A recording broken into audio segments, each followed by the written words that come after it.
Rieccoci insieme. Allora, il titolo della trasmissione vuole essere come sempre un po' una provocazione a riflettere, a fare delle considerazioni e cercare possibili soluzioni, perché l'importante è sempre trovare delle soluzioni che cerchino di salvare da una parte anche l'altra. I nostri interlocutori di questa serata. Allora, ben arrivato Luigi Sposato, ben ritrovato qui con noi. Buon anno a tutti per un 2017 straordinario. Elena. Che lo sia veramente, incrociamo le dita. Alberto Panfilio, sindaco di Cona, lo dirà altrettanto che lo sia veramente, perché buonasera. Grazie di essere qui con noi.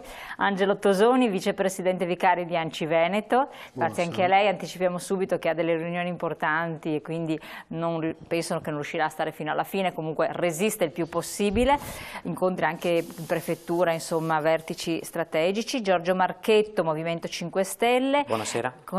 Consigliere comunale a Trebasele, che grazie anche a lei. Antonio Bressa, segretario cittadino del PD Città di Padova, grazie di essere qua. Grazie a voi, grazie dell'invito. Federica Pietrogrande, già Presidente del Consiglio Comunale, past President Lega Nord.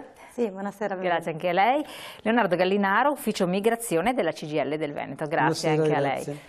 Allora, io la butto intanto là e incominciamo con lei, signor Sindaco, con tutti e due i sindaci, perché tra l'altro anche il vicepresidente è sindaco di Valeggio sul Mincio, per cui non avete una messa. Adesso voi diventate sempre più protagonisti, perché sembra che se si riescono a sistemare le cose, i sindaci dovranno in prima posizione essere più disponibili ad accogliere una fetta di migranti e quindi far sì che non si creino quelle situazioni che invece lei vive nella quotidianità. Allora, qual è la sua posizione, la sua situazione attuale? E poi avete ricevuto effettivamente un sostegno economico dallo Stato italiano o sono state mere parole o quant'altro? Poi ci spieghi qual è la situazione. So che l'ha ripetuta tantissime volte nelle varie emittenti, però chi magari segue la nostra trasmissione e sa che è molto del territorio, lo vive quotidianamente, le diamo più spazio. Bene, rispondo alla seconda domanda. Il re Maggio Morcone è venuto di persona a dire che questi fondi dovrebbero arrivare, in tesoreria non ci sono. E lì la prima risposta gliel'ho data. Ah, non ci sono? No. Beh, anche perché di solito arriva prima un mandato e sai che ti verranno accreditati dei soldi. Le informazioni che ci sono delle più svariate. Attendiamo quando che ci saranno dei denari, parlerò con la mia cittadinanza e vedremo cosa dovremmo fare con questi denari. Una proposta l'altro pomeriggio l'avevo lanciata. Per quello che riguarda questa parola magica, accoglienza diffusa e distribuzione sul territorio. Io parlo per la provincia di Venezia perché c'è questo problema. Ammesso e non concesso che i sindaci possano dire sì o vengano obbligati, sono necessari che ci siano quelle strutture gestite dal terzo settore, onlus, cooperative, che facciano poi effettivamente l'accoglienza. In provincia di Venezia, all'ultimo bando, dove che si richiedeva, scusate il termine, al mercato l'offerta di posti di accoglienza, 1772 posti letto richiesti, offerta 550, di cui 100 fasulli. Ecco, spiega un secondo, cosa vuol dire offerta?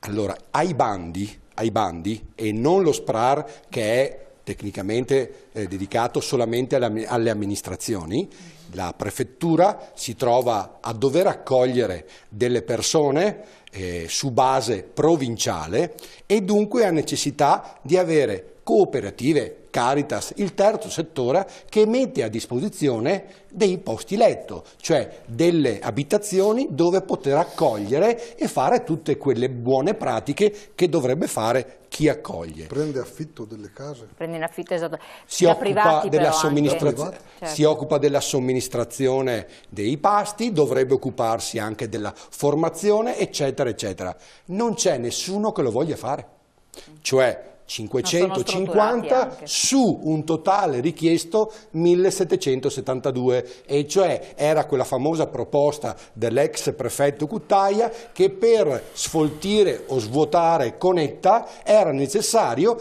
di distribuire sul territorio. A quella domanda lì è il territorio che ha risposto, non i sindaci. E non penso che i sindaci siano andati con una pistola a minacciare. Dunque il vero problema è che probabilmente economicamente è talmente tanto tirata la questione, oppure viviamo in un territorio in cui ci siamo dimenticati cosa vuol dire la solidarietà. Questa è la situazione. Dall'altra parte abbiamo lo SPRAR e dunque sento spesso utilizzare questa forma dove che i comuni potrebbero in quel caso lì fare piccoli progetti di integrazione, ma che hanno una clausola di salvaguardia. La clausola di salvaguardia oggi presente nello SPRAR è che ti esonerano dall'accoglienza. Dunque, dicono, comune, vuoi integrare un po' di persone? Sai cosa facciamo? Andiamo a esonerarti dall'accoglienza. Già chi ti propone ti dice è molto faticoso accogliere e io ti tolgo quell'incombenza. Allora io vedo molta confusione da questo punto di vista. Quello che lei diceva, quelle cooperative, il sociale, il terzo settore che magari viene a mancare, se interviene invece l'amministrazione con lo SPRAR è esonerato dall'accoglienza. Certo, non ti porto i profughi a casa, certo, che viene però quasi usato come una minaccia. Allora io dico, perché minacciare qualcuno da questo punto di vista dell'accoglienza? E invece utilizziamo dei processi più complessi, delle proposte alla cittadinanza per poter fare accoglienza attraverso un progetto complesso che devono proporci. Tutto questo non c'è.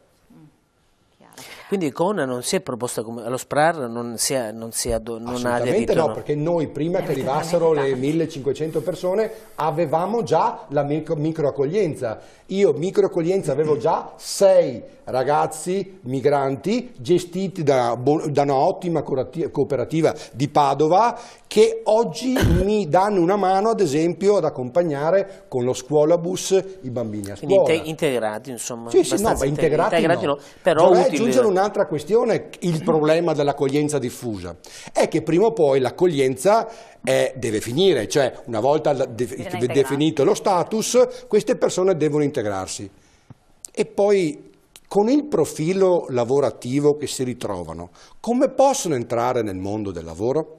Se non gli facciamo fare formazione, punto di domanda, non è che ci ritroviamo dopo a suonare ai servizi sociali perché con questa forma qui della microaccoglienza SPRAR abbiamo l'obbligo anche di iscriverli all'anagrafe e poi il rischio è che ce li ritroviamo iscritti ai servizi sociali. Tutto questo non va bene al di là della nostra convinzione di voler o di non voler accogliere le persone e integrarle. Non funziona così perché il processo è sbagliato. Chiarissimo. Presidente, Sindaco anche, aggiunga quello che pensa lei. Proprio per spiegare anche bene ai cittadini, perché altrimenti regna veramente tanta confusione. È un paio d'anni che ce ne occupiamo come ANCI, che ci viene chiesto di occuparcene. ANCI non può avere una voce univoca perché all'interno di ANCI ci sono sindaci di tante sensibilità, quindi di tante appartenenze politiche e quindi l'ottica con la quale si affronta il fenomeno è diversa. Quello che abbiamo sempre detto però come ANCI era evitiamo i grossi numeri, proprio perché si creano dei lager che poi creano problemi come quelli che ci sono stati.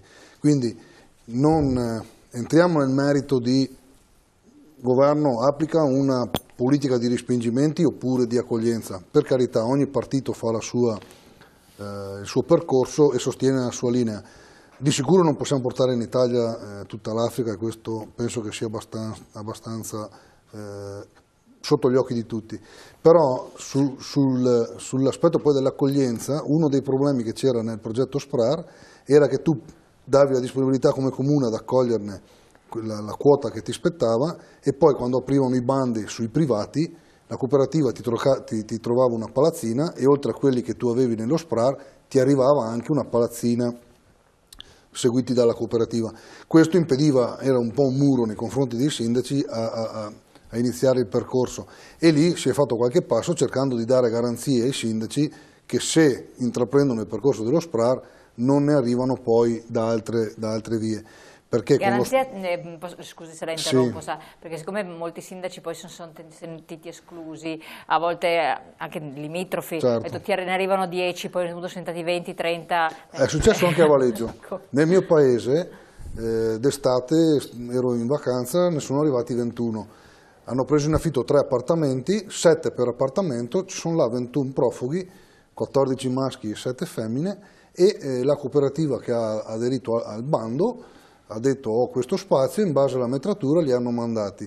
Loro devono dare i 2,5 euro al giorno ognuno per non aver problemi. Nonostante il suo comune aderisca allo SPRAR? Noi non abbiamo aderito. Non avete aderito? E quindi, noi non abbiamo aderito allo SPRAR. Cioè, se aveste aderito, cioè quello che io dico è, io se sapevo avessimo aderito poteva essere che oltre a quelli che avevamo in carico come SPRAR arrivavano questi 21. Ma è un'ipotesi, perché era esclusa questa ipotesi? Non era esclusa, non c'era niente non che era dicesse, regolamentato. Aprivano a livello provinciale il bando, a livello provinciale, se la cooperativa lo trova nel comune di Valeggio, lo spazio arriva nel comune di Valeggio. Quindi quello che abbiamo fatto noi è stato, a Valeggio non ci sono state manifestazioni e neanche minacce, noi abbiamo cercato di collaborare nel migliore dei modi in maniera da creare il tessuto sociale il migliore possibile perché non si verificassero atti di intolleranza e quant'altro. Anzi, le associazioni del territorio hanno già cominciato anche durante le manifestazioni a coinvolgerli, adesso le cooperative del territorio stanno portando avanti i procedimenti che servono per arrivare a impiegarli in maniera da far fare anche potrebbero essere le cooperative a colmare quella lacuna formativa che diceva il sindaco prima? Certo, è obbligatorio che sia così perché altrimenti ci troviamo, quando hanno finito il percorso, persone che non hanno impiegato il tempo per prepararsi ad una professione, perché l'obiettivo qual è? Che queste persone prima o poi vadano a lavorare in campagna piuttosto che in fabbrica o dove la loro formazione li permette di andare. Chiaro che se sono quelli che fanno parte dello SPRAR, quindi che sono stati riconosciuti e che possono essere introdotti, è un conto. Quelli che li hai lì ospiti per 3 anni, fino a quando la commissione non arriva a dire se è profugo oppure no, quelli fai fatica, possono anche non fare ore di volontariato perché è facoltativo, non è neanche obbligatorio. Quindi tra le richieste che abbiamo sempre fatto come ANCI Veneto era che fossero obbligati a fare delle ore di volontariato, che il percorso di identificazione e di riconoscimento dello status di profugo fosse veloce e che nel caso in cui non ci sia riconoscimento dobbiamo cominciare a vedere dei rimpatri, perché anche quello ti dà o meno fiducia nelle istituzioni. Se non vedi mai tornare nessuno, vuol dire che ti rimane sul territorio. Se li ho iscritti nei miei registri anagrafici mi rimangono ma non sul solo territorio. questo, stamattina dicevamo, Elena, ti ricordi, dicevamo che poi nei paesi di origine, vedendo che restano qua, sono incentivati a dire ok, andiamo lo stesso. Anche perché la prima cosa che gli danno quando arrivano è il telefono.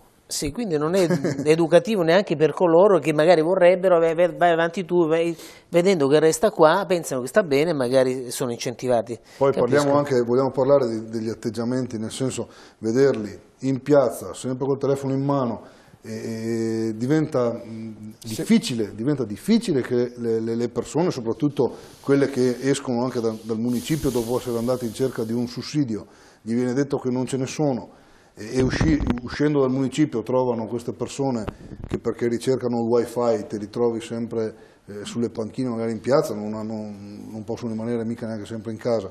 Per cui queste cose creano tensione sociale e noi dobbiamo fare di tutto per evitare che succeda. Ecco, sull'ultima domanda, poi passiamo anche a Marchette così. Secondo lei l'autorità governativa che sul territorio è rappresentata dal prefetto, che però tutto sommato è un esecutore di quel che dispone il Ministero, l'abbiamo visto, insomma sostanzialmente non si assume può fare altro, non si assume neanche responsabilità se non rischi, abbiamo visto quello che è successo in passato. C'è la consapevolezza di questo rischio di tensioni sociali che si vanno a ingenerare oppure no? Cioè in primo luogo qual è l'interesse? Quello di chi arriva o anche di calmierare una situazione che può diventare sempre più pericolosa? Perché adesso abbiamo visto quello che è successo a Conetta e poi lo vedremo bene anche in un contributo ed estremamente grave tra queste persone disperate, però poi appunto come lei ha sottolineato ci sono i nostri disperati che vivono altrettante situazioni. Io non posso, cioè non sta a me. No, ma il suo sentimento, visto che più volte è stato coinvolto a livello... I prefetti hanno molto chiara la situazione e se ne rendono conto. abbiamo visto che anche sul veneziano è stato fatto il bando, non hanno trovato poi chi ha aderito e quindi sono obbligati poi per soddisfare la loro missione, che è quella di ricevere un tot di questi richiedenti asilo, usare strutture alternative alla ricezione diffusa. Per cui loro hanno delle missioni, vengono dati degli obiettivi, devono raggiungere l'obiettivo e questo è un po' il loro compito. Noi sindaci che rappresentiamo una comunità, che rappresentiamo anche un consiglio comunale, quindi abbiamo delle maggioranze che dobbiamo con sensibilità diverse cercare anche di non, perché il sindaco è sindaco finché ai consiglieri comunali, nel momento in cui fa qualcosa che ai consiglieri non va bene, non è mica sindaco, perché non è un podestà, è un sindaco, quindi il sindaco ha anche un equilibrio politico che deve cercare di garantire e tutelare. Tutto questo fa sì che se si riesce a monte a fermare un po' i flussi, quindi a mandare dei messaggi diversi da quelli che si mandano. Adesso siamo arrivati al punto che appena salpa una barchetta là da loro andiamo a prenderli e questo fa sì che prendono coraggio e si buttano in questa avventura. Sembra quasi ci sia deliberata intenzione in questo senso.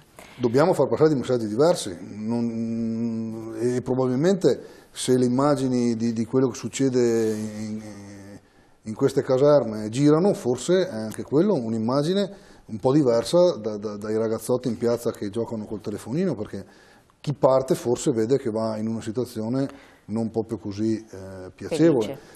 Quindi deve invertirsi un po' questa politica. Proprio stamattina ne parlavamo proprio di questo, dell'importanza dei media che trasmettono al loro paese anche immagini, perché se no uno è là, sta bene. Diventa un richiamo. Stamattina parlavamo di questo. Infatti, chiedo anche a lei, e dopo finisco il giro.